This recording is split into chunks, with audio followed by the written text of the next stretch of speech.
Hello दोस्तों, आप सबों का स्वागत है डी एजुकेशंस के यूट्यूब चैनल्स पे। आज फिर से वही क्लास जिसको कि हमने पिछले कक्षाओं में पढ़ा था, बहुलक, उसको पढ़ने वाले हैं। जो पिछली वीडियो में हमने देखा कि बहुलक क्या था, मोनोमर्स क्या थे, बहुलक में कौन कौन से बहुलक होते हैं, बहुलक कितने प्रकार के होते हैं और कौन कौन से बहुलक होते थे। इसको हमने जो पहले पार्ट का जो वीडियो था बहुलक का, उसमें हम लोगों ने पढ़ लिया था।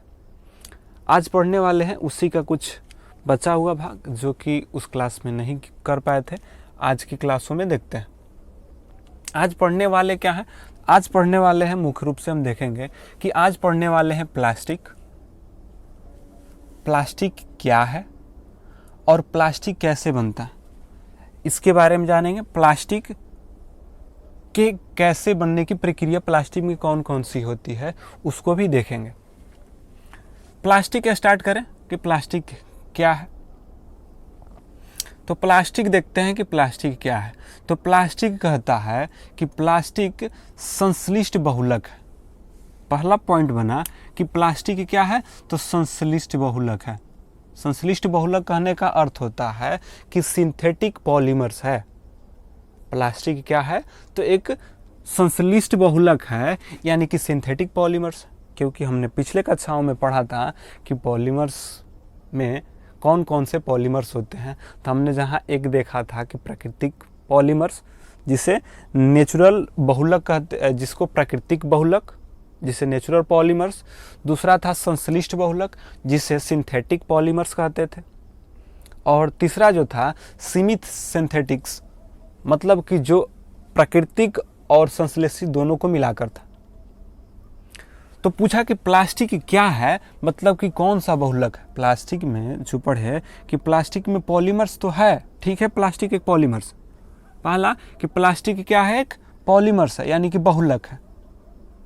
लेकिन प्लास्टिक जब एक बहुलक है तो कैसा बहुलक है, क्या प्राकृतिक बहुलक है कि संश्लिष्ट बहुलक है, या प्राकृतिक और संश्लिष्ट दोनों प्रकार के।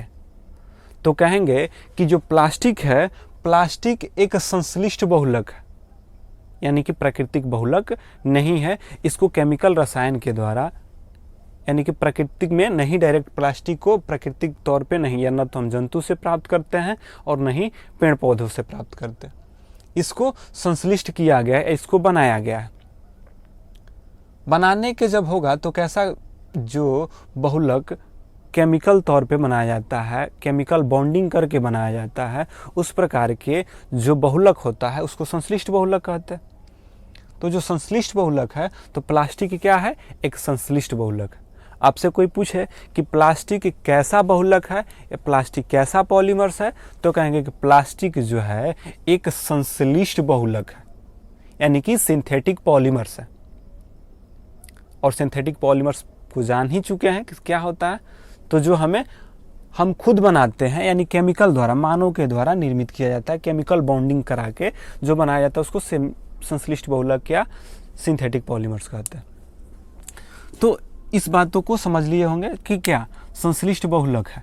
प्लास्टिक क्या है, तो प्लास्टिक पहले क्या है, संश्लिष्ट बहुलक है। यहाँ तक क्लियर हो गया होगा कि प्लास्टिक क्या है, तो संश्लिष्ट बहुलक है। दूसरा बोल रहा है कि यह कार्बनिक यौगिक का बना होता है। पहला बात कहा कि प्लास्टिक एक संश्लिष्ट बहुलक है। दूसरा कहता है कि जब संश्लिष्ट है तो कैसा संश्लिष्ट है, तो यह कार्बनिक यौगिक का बना होता है। यहाँ पे एक शब्द देखने को मिल रहा है कि कार्बनिक यौगिक,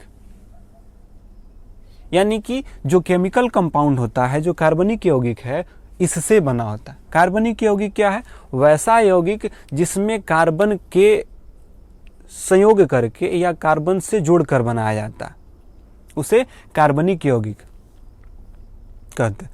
तो बोला कि जो संश्लिष्ट प्लास्टिक जो है कार्बनिक यौगिक से बना होता है। यहाँ पे इस बातों को ध्यान में रखेंगे क्योंकि आगे इसी चीज को जानना है कि कार्बनिक यौगिक से प्लास्टिक बनता तो है, यानी कि मैन मेड है, यानी कि उसको बनाएंगे, लेकिन कैसे बनाएंगे, तो कार्बनिक यौगिक से बनाएंगे। तो प्लास्टिक एक कार्बनिक यौगिक भी है। प्लास्टिक आगे देखें, यहाँ तक समझ में लिए होंगे कि प्लास्टिक क्या है, तो एक संश्लिष्ट बहुलक है। प्लास्टिक को कार्बनिक यौगिक के द्वारा बनाया जाता है। अब आते हैं, इसको समझते हैं कि क्या है। लाह, एक लाह होता है जिसे लाह जो होता है, लाह एक प्राकृतिक प्लास्टिक है। देख रहे हैं यहाँ पे क्या लगा हुआ, प्राकृतिक प्लास्टिक। प्राकृतिक प्लास्टिक कौन, तो लाह। कोई पूछे कि लाह क्या है, कैसा प्लास्टिक है, तो कहेंगे प्राकृतिक प्लास्टिक है।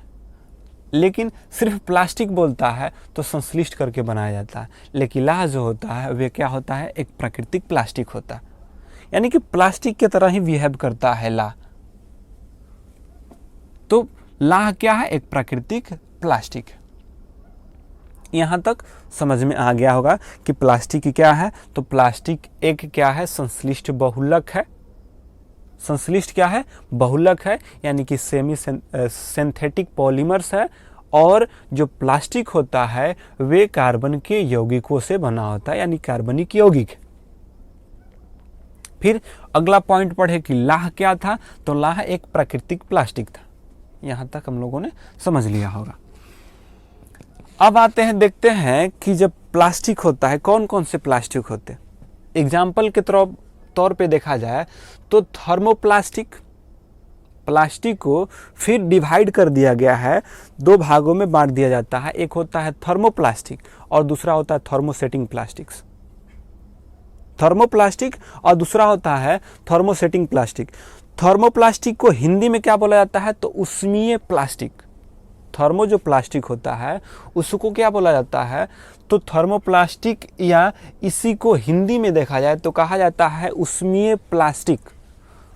और प्लास्टिक का एक दूसरा प्लास्टिक होता है, मतलब कि प्लास्टिक को दो भागों में बांट देंगे, एक थर्मोप्लास्टिक, दूसरा होगा थर्मोसेटिंग प्लास्टिक।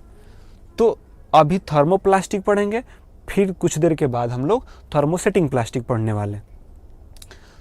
तो प्लास्टिक को दो भागों में बांटेंगे, थर्मोप्लास्टिक, थर्मोसेटिंग प्लास्टिक। थर्मोप्लास्टिक को हिंदी में क्या बोलते हैं, तो उष्मीय प्लास्टिक। थर्मोसेटिंग प्लास्टिक को हिंदी में क्या बोलते हैं, तो ताप दृढ़ प्लास्टिक। उष्मीय प्लास्टिक और दूसरा होता है ताप दृढ़ प्लास्टिक। थर्मोप्लास्टिक, थर्मोप्लास्टिक क्या है, तो थर्मोप्लास्टिक कहता है कि जो प्लास्टिक को, माने कि वैसा प्लास्टिक जिसे बार बार बनाया जा सके, मीन्स कि वैसा प्लास्टिक का उपयोग करें जिसको कि हम एक बार क्या उसको बार बार यूज में लाकर, यानी कि फिर उसको गलाकर, फिर उसको ताप देके गलाकर पुनः उसको प्राप्त किया जा सके। कुछ ऐसे भी प्लास्टिक होते हैं जिसको कि गर्म एक बार तो किया जाता है, फिर पुनः उसको गर्म नहीं किया जाता है, फिर उसको अलग प्रकार के ढांचे में नहीं ढाल सकते हैं। लेकिन जो थर्मोप्लास्टिक होगा, एक ऐसा प्लास्टिक होता है जिसे बार बार गर्म करने पर भी फिर से उसे प्राप्त किया जा सकता है। तो बोला जा रहा है कि क्या है, तो पहला कह रहा है कि थर्मोप्लास्टिक क्या है, तो कहेंगे जो प्लास्टिक को बार बार बनाया जा सके, जो प्लास्टिक को बार बार बनाया जा सके उसको थर्मोप्लास्टिक कहते हैं।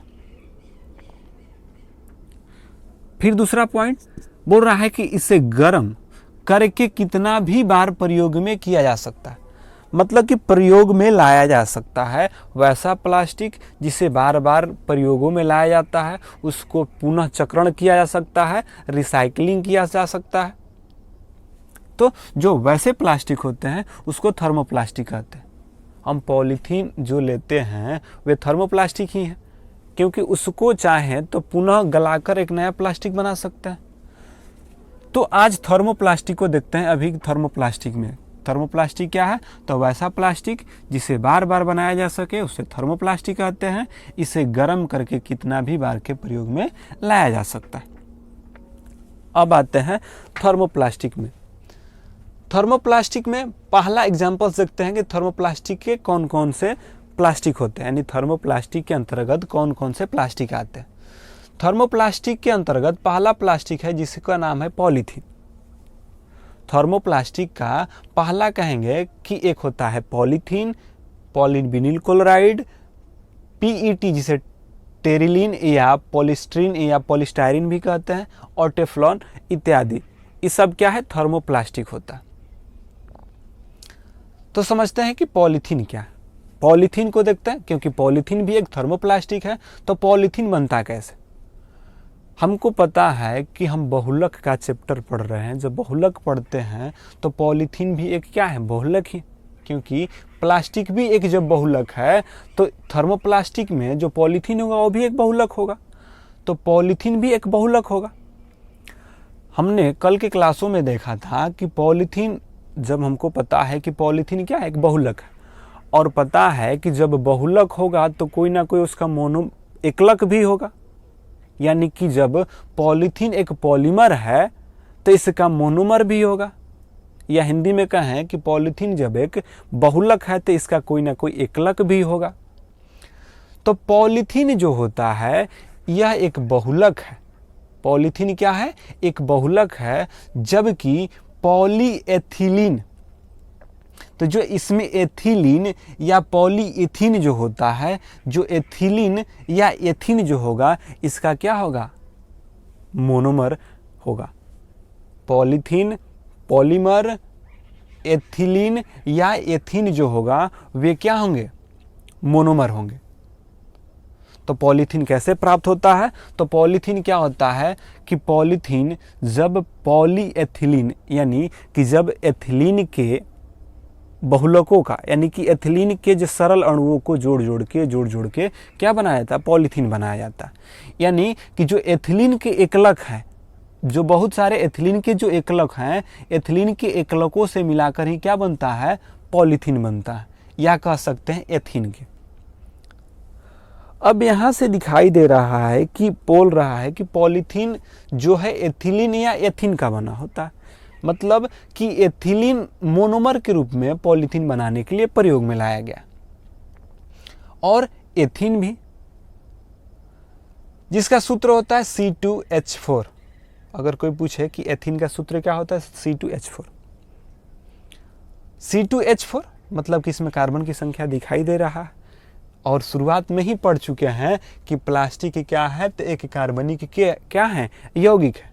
यहाँ दिखाई दे रहा है कि पॉलीथीन, एथीन, एथीन का सूत्र होता है C2H4। C2H4 मतलब C फॉर कार्बन, जब इसमें कार्बन है तो पॉलीथीन एक कार्बनिक यौगिक है। जब पॉलीथीन एक कार्बनिक यौगिक है तो प्लास्टिक क्या है, कार्बनिक यौगिक से मिलकर बना है। अब देखते हैं कि जो पॉलीथीन है एथीन से मिलकर बना होता। एथीन का सूत्र C2H4।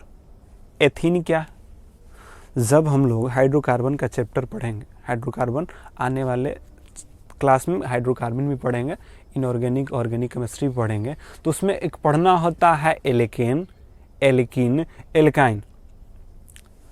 अब जो C2H4 होता है, हमको पता है कि C2H4 को क्या बोलते हैं, एथीन बोलते हैं। क्यों बोलते हैं? तो आप सबको पता होगा कि एथीन जो होता है, कि एल्केन का अगर देखा जाए, हाइड्रोकार्बन में अगर पढ़ना चाहें तो हाइड्रोकार्बन में 3 गो सूत्र आता है। एक पढ़ना होता है तो क्या कहते हैं, एक होता है एल्केन, एल्केन के बाद होता है एल्कीन, और एक होता है एल्काइन, एल्काइन। इसका सूत्र क्या होता है, तो CnH2n+2। इसका क्या होता है, तो CnH2n, और इसका क्या होता है, तो CnH2n- क्या होता है, तो CnH2n-2 होता है। अब यहाँ पे दिखाई दे रहा है कि पॉलीएथीन मतलब कि इन, एल्केन में किन प्रत्यय लगता है, एल्कीन में इन प्रत्यय, और एल्काइन में आइन प्रत्यय। तो क्या बोल रहा है कि पॉलीथीन यानी कि इन, यानी कि एल्कीन। पॉलीथीन जब एथीन होगा, जब पॉलीथीन एथीन से ही मिलकर बना है, पॉलीथीन जब एथीन से मिलकर बना है तो क्या कहेंगे कि किस समूह का है, किस समूह का है, तो कहेंगे कि यह जो है एल्कीन ग्रुप का है। और एल्कीन ग्रुप का जब होगा तो हमको पता है कि जब कार्बन के 2 नंबर ऑफ कार्बन 2 होंगे तो उसमें हाइड्रोजन की संख्या क्या हो जाएगी, 4 हो जाएगी। क्योंकि अगर यहाँ पर पुटअप करके देखना चाहें, जैसे कि कहें कि CnH2n, यही तो एल्कीन होता है। जब एथीन बोल रहा है और एथीन में इन लगा है, मतलब कि एल्कीन है। एल्कीन है तो नंबर ऑफ कार्बन की संख्या अगर 2 रखा जाए, यहाँ पे जब नंबर ऑफ कार्बन की संख्या 2 रखा जाए तो हाइड्रोजन क्या 4 होगा कि नहीं होगा? कहिएगा कि होगा। इसका मतलब कि एथीन जो है एल्कीन ग्रुप का है, और हमको पता है कि एल्केन में सिंगल बॉन्ड, एल्कीन में डबल बॉन्ड, जबकि एल्काइन में ट्रिपल बॉन्ड होता है। तो कोई पूछे कि एथीन या जो पॉलीथीन होता है एथीन ग्रुप का होता है, और एथीन मतलब कि एल्कीन ग्रुप का, नॉट एल्काइन ग्रुप का और नहीं एल्केन ग्रुप का। पॉलीथीन जो होता है किस ग्रुप का है? तो एल्कीन ग्रुप का होता है। इसी प्रकार देखते हैं, इसको देखते हैं। सूत्र हुआ क्या हुआ? C2H4, यानी कि एथीन का सूत्र होता है C2H4, यानी कि कार्बन के 2 अणु और हाइड्रोजन के 4 अणु।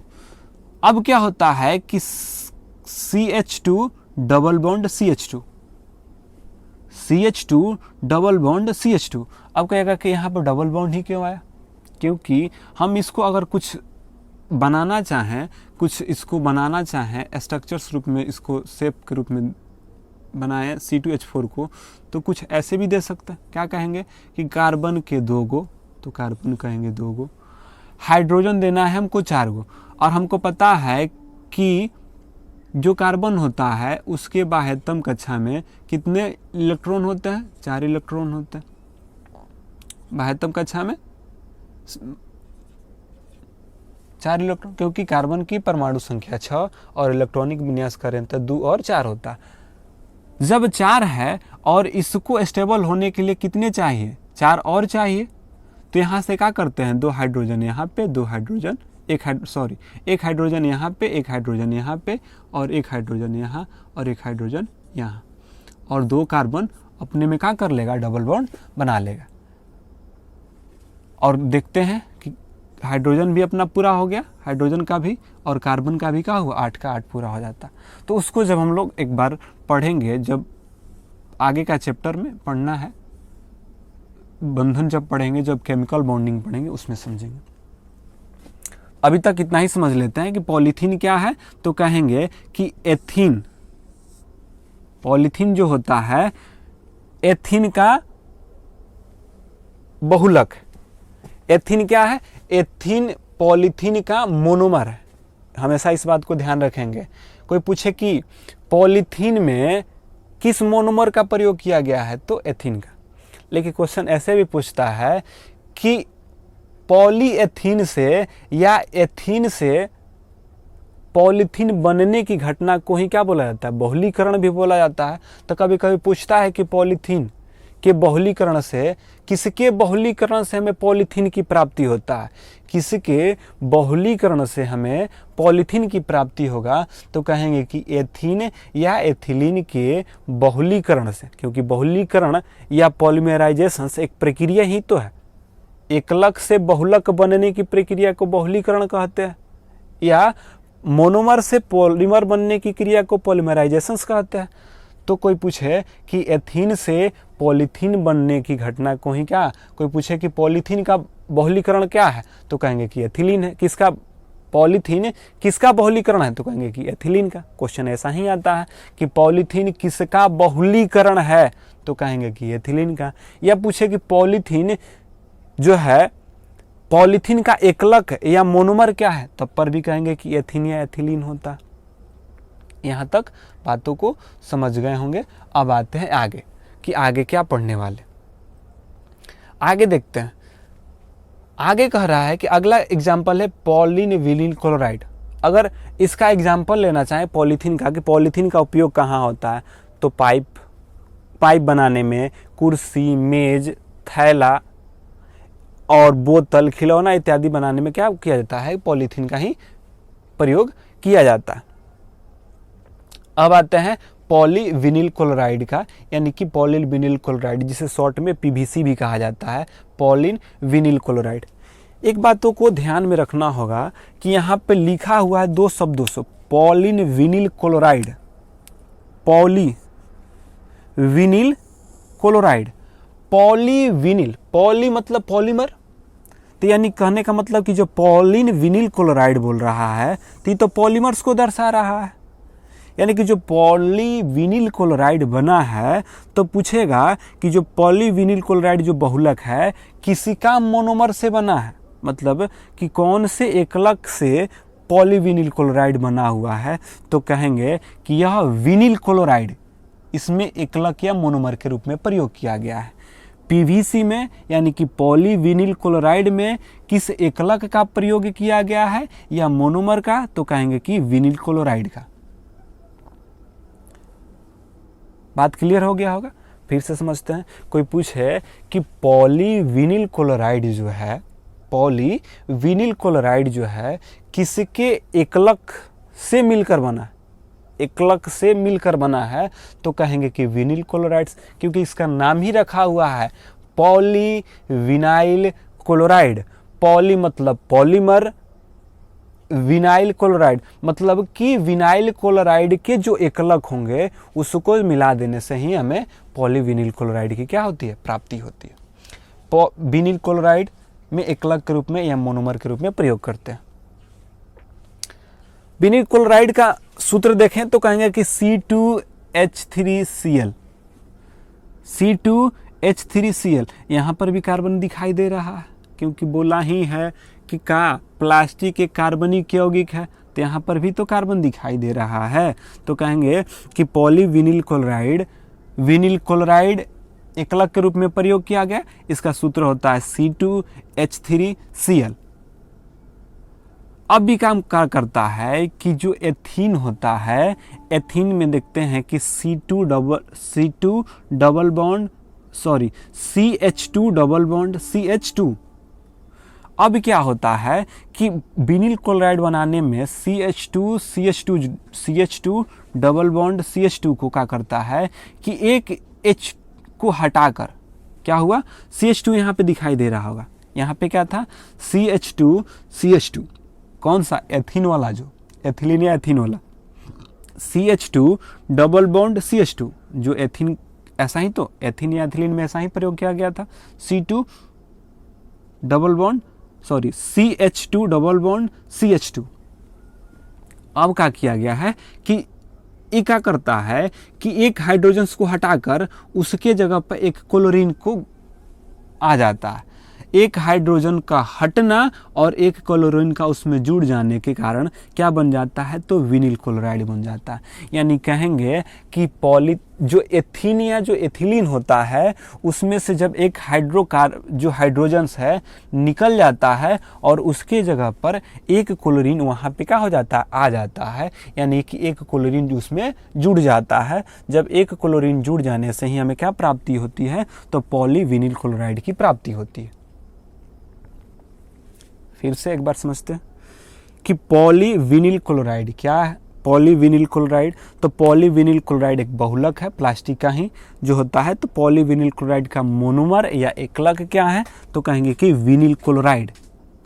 ये इसके क्या है, एकलक या मोनोमर है। विनिल क्लोराइड का सूत्र देखा जाए तो C2H3Cl होता है, C2H3Cl होता है। पॉलीविनिल क्लोराइड बनने की क्रिया में CH2 जो एथीन या एथिलीन वाला CH2 डबल बॉन्ड जो CH2 होता है, एक क्योंकि यहाँ पे हाइड्रोजन्स के दो है, क्या होता है यहाँ पे तो हाइड्रोजन दो है, यहाँ पर भी हाइड्रोजन दो है, यहाँ कार्बन एक, यहाँ कार्बन एक कार्बन यहाँ भी, एक कार्बन यहाँ भी, दो हाइड्रोजन यहाँ भी तो दो हाइड्रोजन यहाँ भी, यहाँ पे डबल बॉन्ड होता है। अब क्या होता है ना कि आगे इसी प्रकार बनता रहता है, तो CH2 सिंगल बॉन्ड CHCl होता है, मतलब कि एक कार्बन को एक हाइड्रोजन के निकल कर उसके जगह पे एक क्लोरीन जब आ जाता है तब विनिल क्लोराइड या एकलक के रूप में प्रयोग किया जाता है। अगला देखते हैं एग्जाम्पल के रूप में PET का मतलब शॉर्ट में जो टेरिलीन होता है, क्या होता है, टेरिलीन या जिसको ही पॉलिस्टर भी कहा जाता है। पीईटी का मतलब होता है, कहीं कहीं शॉर्ट में लिखता है, जो टेरिलीन को ही शॉर्ट में पीईटी भी लिखता है। पीईटी कहने का मतलब होता है poly, P for poly, E for इस, यहाँ ई से इस होता है, और टी फॉर टर, यानी कि पीईटी जो होता है पॉली, ई से इस, और टी से क्या होता है टर, पॉलिस्टर, यानी कि पॉलिस्टर को ही शॉर्ट में पीईटी भी लिखता है। पॉलिस्टर को ही टेरिलीन भी कहते हैं, और पॉलिस्टर को ही जो पॉलिस्टर होता है उसको ही पॉलिस्टराइन भी कहते हैं। यानी कि टेरिलीन का है तब पर भी वही, पॉलिस्टर भी का तब पर भी वही, या पॉलिस्टराइन भी का है तब पर भी वही है। मतलब कि तीनों चारों जो होता है सबका सब एक ही चीज होता है। पीईटी जो पीईटी या जो टेरिलीन होता है, पॉलिस्टर होता है या पॉलिस्टराइन होता है, ये भी तो एक बहुलक ही है। बहुलक जब होगा, जब पॉलीमर होगा तो कोई ना कोई इसका मोनोमर भी होगा। यानी कि जब ये बना है तो किसी न किसी के एकलक से ही बना है, क्योंकि बहुलक है। तो अब ये किससे मिलकर बना है, तो आते हैं यहाँ पर देखते हैं कि यह किससे मिलकर बना है। जो टेरिलीन या जो पॉलिस्टीरीन होता है, पॉलीस्टायरीन होता है, यहाँ पे दिखाई दे रहा होगा लिखा हुआ है पॉलीस्टायरीन, यहाँ पर लिखा हुआ था पॉलीविनिल क्लोराइड। तब हम लोग एकलक के रूप में किसको ले रहे थे, विनिल क्लोराइड को। यहाँ पे क्या लिखा रहा है, पॉलीस्टायरीन। मतलब कि जो पॉलिस्टर या टेरिलीन होता है, एस्टायरीन नामक एकलक का क्या किया जाता है, प्रयोग होता है। एस्टायरीन भी होता है और मुख्य रूप से एस्टायरीन। लेकिन अगर पूछते हैं कि और किसका, पॉलिस्टायरीन तो एस्टायरीन के रूप में इसका मोनोमर का प्रयोग किया ही गया, लेकिन इसको ही एस्टायरीन को ही फेनिल एथिलीन भी कहा जाता है। क्या बोला जाता है इसको, फेनिल एथिलीन एकलक के रूप में। और टेराफिटिक एसिड, मतलब यहाँ थोड़ा और से समझते हैं, विस्तार से समझते हैं क्या होता है, यहाँ कंफ्यूजिंग हो गया होगा। जो पॉलिस्टर होता है, पॉली के साथ एस्टायरीन लगा है, इसका मतलब कि पॉलिस्टर जो एस्टायरीन के एकलक का प्रयोग किया जाता है, तब पर भी बना सकते हैं। या फेनिल एथिलीन के एकलक का, जो फेनिल एथिलीन जो एकलक है या मोनोमर के रूप में भी इसका प्रयोग किया जाता है। और फेनिल एथिलीन जो है किससे प्राप्त किया जाता है, तो टेराफिटिक एसिड प्लस इथाइल ग्लाइकोल का। यानी कि पॉलिस्टायरीन जो होता है या पॉलिस्टर या जो टेरिलीन होता है, उसमें मोनोमर के रूप में पॉलिस्टायरीन का भी या फेनिल एथिलीन का, मतलब जो एस्टायरीन या फेनिल एथिलीन का प्रयोग किया जाता है। और फेनिल एथिलीन किससे बनता है, तो टेराफिटिक एसिड प्लस इथाइल ग्लाइकोल का प्रयोग किया जाता है। फेनिल एसिलिका में टेराफिटिक एसिड प्लस इथाइल जो ग्लाइकोल होता है उसका प्रयोग करके पीईटी या टेरिलीन या पॉलिस्टर भी बनाया जाता है। अगला आते हैं, एक होता है टेफ्लॉन। पॉलीविनिल क्लोराइड का उपयोग हमने नहीं बताया है, इसको समझ लेते हैं कि इसका उपयोग कहाँ किया जाता है। जो पीवीसी होता है, जल आपूर्ति का जो पाइप होता है, जो जल के पूर्ति करने के लिए जो पाइप देखते हैं घर में, जो टंकी उंकी के लिए जो पाइप का प्रयोग किया जाता है, उसमें जो पाइप बना होता है वे पीवीसी का जो पाइप होता है उसका प्रचार सलमान खान भी करते हैं। तो वही जो पाइप होता है वहाँ पर भी पाइप के रूप में प्रयोग करते हैं।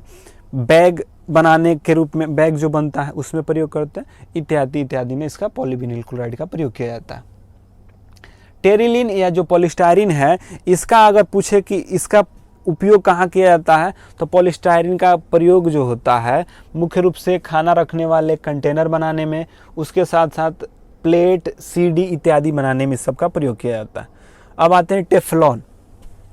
टेफ्लॉन से क्वेश्चंस बहुत बार बनता है।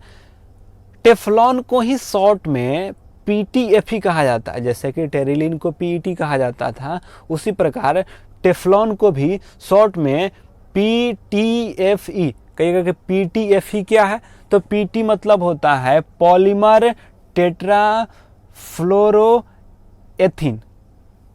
पॉलीमर टेट्राफ्लोरोएथीन जो होता है इसका फुल फॉर्म होता है। तो टेफ्लॉन को कहीं शॉर्ट में PTFE भी लिखता है, तो कहेंगे कि टेफ्लॉन PTFE, मतलब कि P for polymer, T for tetra, F for fluoro और E फॉर एथीन होता है। तो टेफ्लॉन जो होता है टेट्राफ्लोरोएथीन, इसमें क्या किया गया है, मोनोमर या एकलक के रूप में प्रयोग किया गया। अगर कोई पूछे कि किसके बहुलीकरण से हमें टेफ्लॉन की प्राप्ति होती है, तो कहेंगे कि टेट्राफ्लोरोएथीन। ध्यान से समझेंगे कि टेट्राफ्लोरोएथीन जो मोनोमर या पॉल है या एकलक है, इससे टेफ्लॉन की प्राप्ति होती है। लेकिन यह क्रिया जो होता है वही तो बहुलीकरण की क्रिया होती है। तो कोई पूछेगा कि टेफ्लॉन किसकी बहुलीकरण से प्राप्त होता है, तो कहेंगे टेट्राफ्लोरोएथीन का, टेट्राफ्लोरोएथीन के बहुलक से प्राप्त होता है इत्यादि। अब कहेगा कि इसका सूत्र बताइए कि इसका सूत्र क्या होता है, तो इसका सूत्र के रूप में कहेंगे कि इसके सूत्र के रूप में CF2, मतलब कि कार्बन और फ्लोरीन डबल बॉन्ड CF2, मतलब कि कार्बन फ्लोरीन यानी कि CF2 डबल बॉन्ड CF2, यह क्या होता है, कार्बन टेट्रा जो फ्लोरोएथीन होता है उसका क्या होता है, सूत्र होता है। तो CF2 double bond CF2 double bond CF2 यानी कि CF2 डबल बॉन्ड CF2 होता है। टेफ्लॉन का उपयोग पूछता है तो पूछता है कि जो घर के कढ़ाई में जो नॉन स्टिक, जिस पे कि खाना बनाने पर, ऐसा कढ़ाई जिस पे कि कोई चलाने पर चिपके ना, नॉन स्टिक बर्तन बनाने के लिए उसके परत के रूप में किसका प्रयोग किया जाता है, तो टेफ्लॉन का प्रयोग किया जाता है। जो घर में जो खाना बनाने होता है नॉन स्टिक बर्तन में या गैस स्टेक में के निर्माण में भी सब में टेफ्लॉन का ही प्रयोग किया जाता है। अब हम लोग देखेंगे अगले स्लाइड में, देखते हैं कि थर्मोसेटिंग प्लास्टिक के कौन कौन से, चलिए देखते हैं थर्मोसेटिंग प्लास्टिक क्या है। थर्मोसेटिंग प्लास्टिक वैसा प्लास्टिक जिसे गर्म करने पर सिर्फ एक ही बार मुलायम किया जा सकता है। वैसा प्लास्टिक जिसे गर्म करने पर सिर्फ एक ही बार ही मुलायम किया जा सकता है, वैसे प्लास्टिक को थर्मोसेटिंग प्लास्टिक कहते हैं। कहने का अर्थ है कि कुछ ऐसे भी प्लास्टिक होते हैं जिसे सिर्फ एक बार ही गर्म करके उसको जिस रूप में ढालना हो या जिस आकार को उसको देना हो उस आकार में ला सकते हैं। उसको बार बार गर्म करके बार बार अलग अलग शेप में या अलग अलग आकार में उसको ढाल नहीं सकते। मतलब कि एक बार आप सेटिंग कर दीजिए और उसके बाद छोड़ दीजिए। आप इसको वेरी यानी कि बार बार इसको सेटिंग नहीं कर सकते। यानी कि एक बार थर्मो सेटिंग कर लीजिए और उसके बाद इसका काम क्या हो जाता है, ख़त्म हो जाता है। थर्मोसेटिंग वैसा प्लास्टिक है जिसे सिर्फ इसे गर्म करने पर सिर्फ एक ही बार प्रयोग में लाया जा सकता है। मतलब कि सिर्फ इसे एक बार गर्म करके ही प्रयोग में लाया जा सकता है। कौन कौन से थर्मोसेटिंग हो सकते हैं, थर्मोसेटिंग प्लास्टिक के उदाहरण है, तो कहेंगे कि बैकेलाइट थर्मोसेटिंग प्लास्टिक है। मेलेमाइन भी क्या है, एक थर्मोसेटिंग प्लास्टिक ही है। बैकेलाइट का भी और जो मेलेमाइन है, बैकेलाइट और मेलेमाइन दोनों के दोनों क्या है, एक थर्मोसेटिंग प्लास्टिक होते हैं। जो बैकेलाइट होता है, बैकेलाइट फिनेल फॉर्मेल्डिहाइड से बनता है। बैकेलाइट जो होता है किससे बनता है, तो बैकेलाइट फॉर्मेल्डिहाइड से बनता है।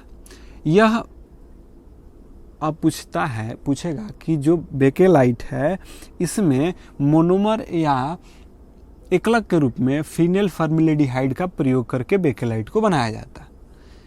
यह जो था प्रथम मानव निर्मित प्लास्टिक था, यानी कि मानव द्वारा कोई बनाया गया प्रथम प्लास्टिक था तो वे क्या था, बैकेलाइट ही था। यानी कि प्रथम मानव द्वारा कोई बनाया गया प्लास्टिक था, वे कौन था, बैकेलाइट था। इसका उपयोग देखें तो टीवी रेडियो की कवर बनाने, यानी टीवी और रेडियो जो होते हैं उसके जो कवर होता है उसको बनाने के लिए बैकेलाइट का ही प्रयोग करते हैं। उसके साथ साथ इलेक्ट्रिक स्विच, जो घर में हम लोग इलेक्ट्रिक स्विच का प्रयोग करते हैं, जो इलेक्ट्रिक स्विच बनता है उसका भी प्रयोग क्या करते हैं हम लोग, इलेक्ट्रिक लाइट या इलेक्ट्रिक स्विच बनाने के लिए हम बेकेलाइट का प्रयोग करते हैं। दूसरा होता है मेलेमाइन। मेलेमाइन का प्रयोग कहाँ किया जाता है? तो प्लास्टिक के बर्तन बनाने में, जहाँ हार्ड लेवल के प्लास्टिक का बर्तन बनाना होता है वहाँ पे मेलेमाइन का प्रयोग किया जाता है ताकि ज़्यादा दिनों तक चल सके। तो मेलेमाइन और बेकेलाइट दोनों के दोनों क्या हैं? थर्मोसेटिंग प्लास्टिक है। कुछ देख लेते हैं खोज। जिसे कहेगा कि प्लास्टिक का खोज किसने किया था, तो कहेंगे कि प्लास्टिक का खोज किसने किया था? तो अलेक्जेंडर पार्कर्स ने किया था।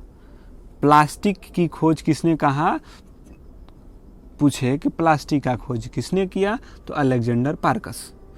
रबर की जो वल्कनाइजेशन की प्रक्रिया रबर की जो वल्कनाइजेशन से वल्कनीकरण जो की प्रक्रिया को किसने दिया था? तो कहेंगे चार्ल्स गुडईयर ने। जो रबर की वल्कनाइजेशन की जो प्रक्रिया है किसने दिया था? कहेंगे कि चार्ल्स गुडईयर ने दिया था। तो बस आज का जो था आज इतना ही।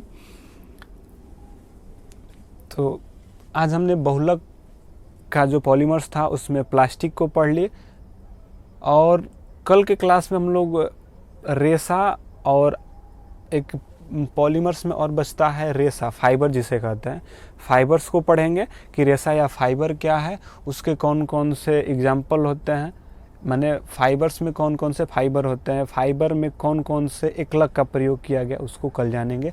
कल वाले की वीडियो में बनाएंगे, जो अगला वीडियो आएगा उसमें पढ़ेंगे। तो आज के लिए बस इतना ही। थैंक यू दोस्तों।